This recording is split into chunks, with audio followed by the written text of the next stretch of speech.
بسم اللہ الرحمن الرحیم ربی زدنی علما۔ گلزار دبستان کے اسباق چل رہے ہیں اور آج پڑھنا ہے یہاں سے حکایت بستم، 20ویں حکایت۔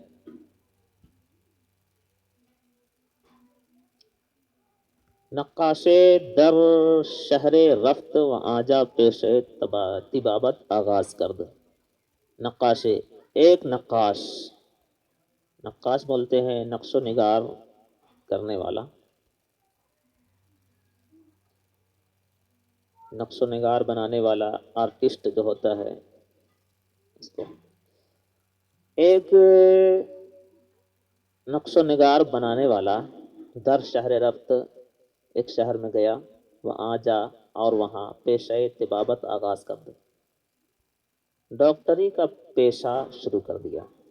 طبابت کا معنی ڈاکٹری، علاج و معالجہ۔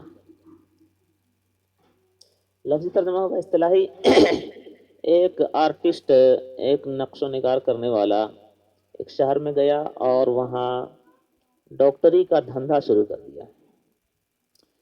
بعد چند روز شخص از وطن او در آ شہر رسید۔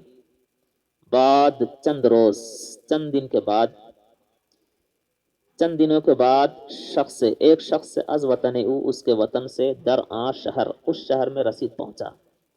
وہ اورا دید، اور اس کو دیکھا، وہ پرسید، اور پوچھا کہ حالات پیشہ بھی کیوں نہیں، کہ اب کیا پیشہ کر رہا ہے تو، کہ اب کیا دھندا کر رہا ہے تو، کیا پیشہ کر رہا ہے تو۔ گفت، اس نے کہا طبابت، ڈاکٹری، علاج و معالجہ۔ پرسید، پوچھا، چرا کیوں؟ پرسید، اس نے پوچھا چرا کیوں؟ گفت، اس نے کہا از برائے آنکے اگر دری پیشہ تقصیر می کنم۔ اس نے کیا کہا نقاش نے کہ از برائے آنکے اگر دری پیشہ تقصیر می کنم، از برائے اس لیے کہ اگر دری پیشہ، کہ اگر اس دھندے میں تقصیر می کنم، کوئی غلطی کر جاتا ہوں میں، کوئی غلطی، کوئی بھول کر جاتا ہوں میں، کوئی بھول چک میں کر جاتا ہوں، کوئی غفلت کر جاتا ہوں، کوئی کوتاہی کر جاتا ہوں، تو خاک آرا می پوشد، مٹی اس کو چھپا لیتی ہے، مٹی اس کو چھپا لیتی ہے۔ چلیے ایک بار پھر سنیں۔ نقاش، ایک آرٹسٹ ایک شہر میں گیا اور وہاں ڈاکٹری کا دھندا شروع کر دیا۔ بعد چند روز، چند دنوں کے بعد ایک شخص اس کے وطن سے وہاں پہنچا اور اس کو دیکھا اور پوچھا کہ آپ کیا دھندا کر رہا ہے تو؟ گفت، اس نے کہا طبابت، ڈاکٹری۔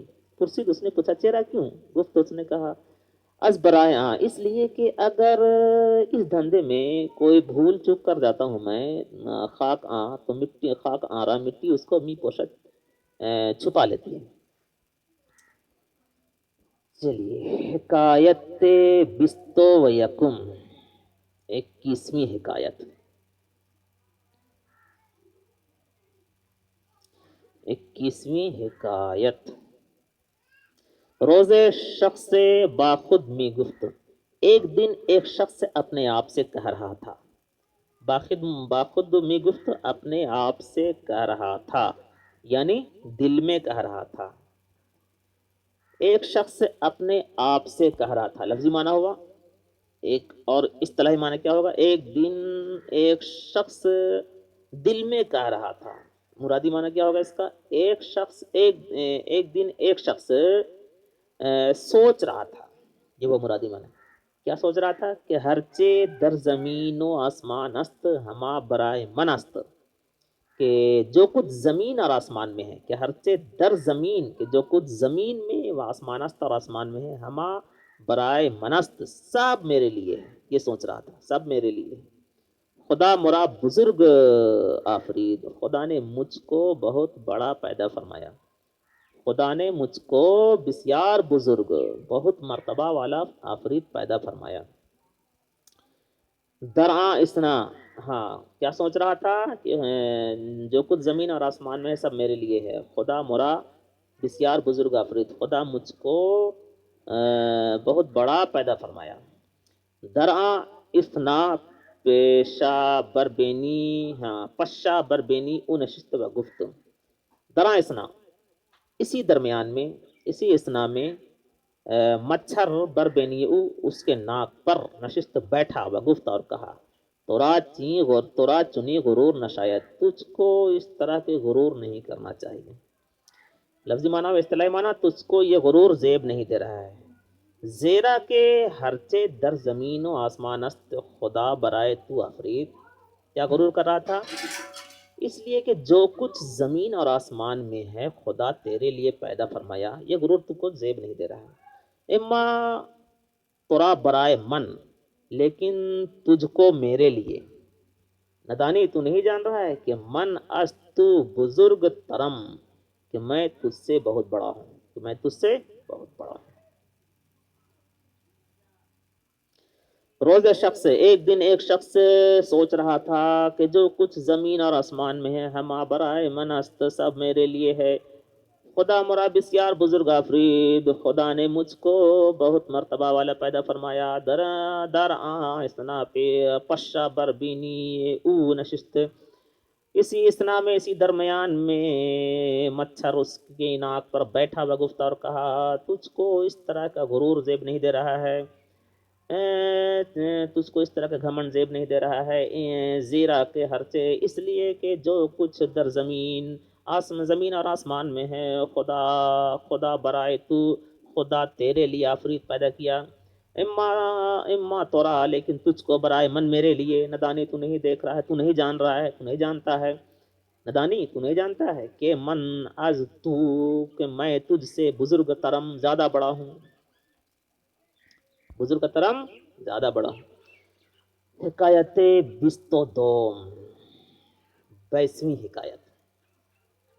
بادشاہ دانش مند را تلبید و گفت، ایک بادشاہ نے ایک عقل مند کو بلایا و گفت اور کہا می خواہم، میں چاہ رہا ہوں کہ تورا قاضی این شہر کنم، کہ تجھ کو اس شہر کا قاضی کر دوں میں۔ لفظی معنی ہوا اصطلاحی معنی، میں خواہم، میں چاہ رہا ہوں کہ تجھ کو اس شہر کا قاضی بنا دوں۔ دانش مند گفت، دانش مند نے کہا، عقل مند نے کہا لائق این کار نیستم، اس کام کا لائق نہیں ہوں میں۔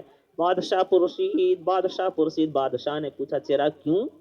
جواب دیا کہ آنچے گفتم، وہ کیا کہوں، اگر راست گفتم، اگر سچ بولوں، مورا معذور دارید، مجھ کو معاف رکھو گے، مجھ کو معذور جانو گے، مجھ کو معاف رکھو گے۔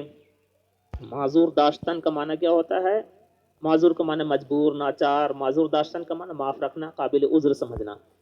مجھ کو قابل عذر سمجھو گے، مورا معذور دارید، مجھ کو معذور رکھو گے۔ لفظی معنی ہوا اصطلاحی معنی، مجھ کو معذور سمجھو گے، مجھ کو معذور سمجھو گے۔ مرادی معنی مجھ کو قابل عذر سمجھو گے۔ و اگر دروغ گفتم، اور اگر جھوٹ بولوں، پس دروغ گو، تو پس لہذا جھوٹ بولنے والا، پس دروغ گورا قاضی کردن مصلحت نست، تو جھوٹ بولنے والے کو قاضی کرنا مصلحت نہیں ہے۔ لفظی معنی اصطلاحی معنی، تو جھوٹ بولنے والے کو قاضی بنانا مصلحت نہیں ہے، یعنی تو جھوٹ بولنے والے کو قاضی بنانا حکمت نہیں ہے، بھلائی نہیں ہے، مصلحت نست، مصلحت نہیں ہے، یعنی حکمت نہیں ہے۔ بادشاہ عذر دانش مند پسندید، بادشاہ عقل مند کے عذر کو پسند کیا، و اورا معذور داشت، اور اس کو قابل عذر سمجھا۔ معذور داشت قابل عذر سمجھا، قابل عذر سمجھا۔ ایک بار پھر سنیں ترجمہ۔ ایک بادشاہ نے ایک عقل مند کو بلایا و گفت اور کہا میں چاہتا ہوں کہ تجھ کو اس شہر کا قاضی بنا دوں۔ عقل مند نے کہا اس کام کا لائق نہیں ہوں میں۔ بادشاہ پرسید، چرا؟ بادشاہ نے پوچھا کیوں؟ جواب دیا کہ آنچے گفتم، وہ کیا کہوں، اگر راست گفتم، اگر سچ بولوں، مورا عذر دارد، مجھ کو معذور رکھو گے۔ واگر دروغ گفتم، اور اگر جھوٹ بولوں، پس دروغ گو، لہذا جھوٹ بولنے والے کو قاضی بنانا بھلائی نہیں ہے، حکمت نہیں ہے۔